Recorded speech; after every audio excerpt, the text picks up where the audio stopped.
it's Andrea, and earlier this week we talked about the new kit by Sweet Stamp Shop called Reflections, and definitely check that video out so you can see more ways to use the kit, and also check out the reveal video that I did prior to that.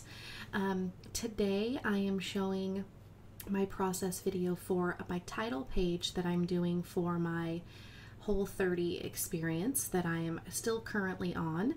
Most of the month of August and into September, I challenged myself with the Whole30 project, which is 30 full days of eating only real food. Been quite challenging, I must say, but I thought that this would be a perfect kit to document this process. I loved the idea of this card here. It's like an interview. It's what am I sure about? What am I worried about? And these are all things that come across when you're starting something different and changing habits. And I definitely appreciate what this kit has done in my reflection on this choice that I made for myself. So here I am, I'm piecing some things together. I've got some leftover pieces of the kit from previous projects, and I am trying to use as many colors as I can. So as you see, I ripped some of the bottom of the purple so that it could be coordinating with the purple laughed when question there.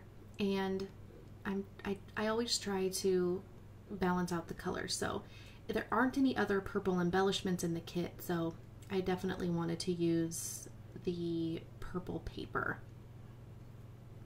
I like having a place for my card to rest and then doing embellishments around it, so I cut 2 strips of the yellow polka dot card and made a little resting place for it. Also, this stamp that says "right now" underneath says "a personal reflection," so I'm taking the tip of my ink pad and just stamping the part that says "a personal reflection."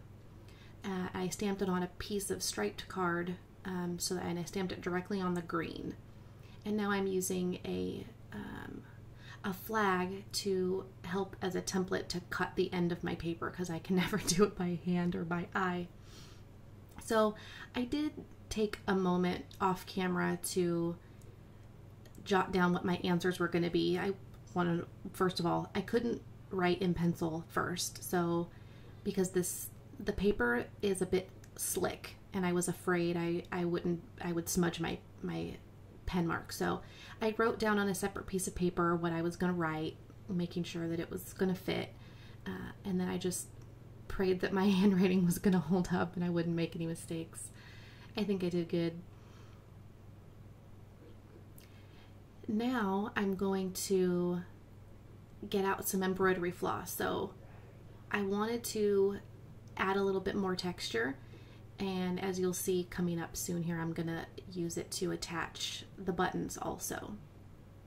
But here I'm taking a wooden flag that says "eat," and I'm just tying a piece of embroidery floss into the 2 holes. I'm sorry, there's some stuff I'm doing off camera just because I need to be able to have it closer to me for the detailed stuff.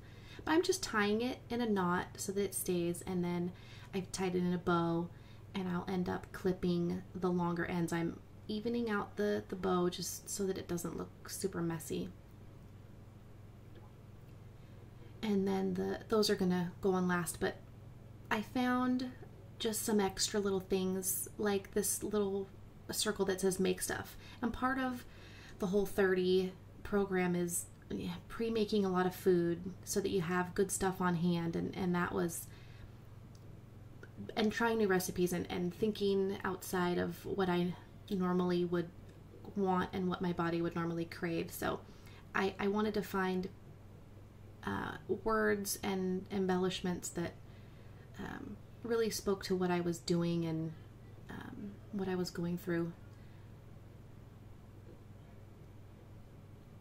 So I put that exclamation point, the little wood veneer exclamation point after the make stuff, because it's been fun. It's been fun to try new things, and oh my gosh, it's been fun to put salsa in my eggs. I mean, I never thought that I would like that. But I'm expanding, and it's good. It's really good. So I'm gonna glue these letters down. I'm not gonna take you through the whole thing because that's silly. But I just used a cute little yellow dot and then put the personal reflection flag right down there. So everything now at this point is all glued down. And now I'm going to have to thread my needle, and I want to glue the button on first just and let it dry just for a second, just so that it doesn't slip around. I'm tying a knot at the end of the string, and I'm just going to pierce the 4 holes, and I'm going to just make an X. I'm not going to do a whole lot of it, just enough to show the color and to secure it a little bit. I'm just tying it off, and then I'll end up securing it with a little bit of washi, just so that it doesn't fray and catch when I put it into the sleeve. Or actually, this one doesn't even go inside of a sleeve. It just has the holes punched already. And I'll end up doing something on the back to cover all of that stuff up. But then so I did the purple thread on the gray, and I'm doing the green on the orange just because I thought those would stand out a lot better. And again, I just am thrilled beyond measure about this kit. It's given me so many things to work with, given me a real opportunity to reflect on some important things in my life. So get yourself the kit at sweetstampshop.com and check out some more videos if you'd like, and have fun reflecting on some of your own life. Thanks, guys.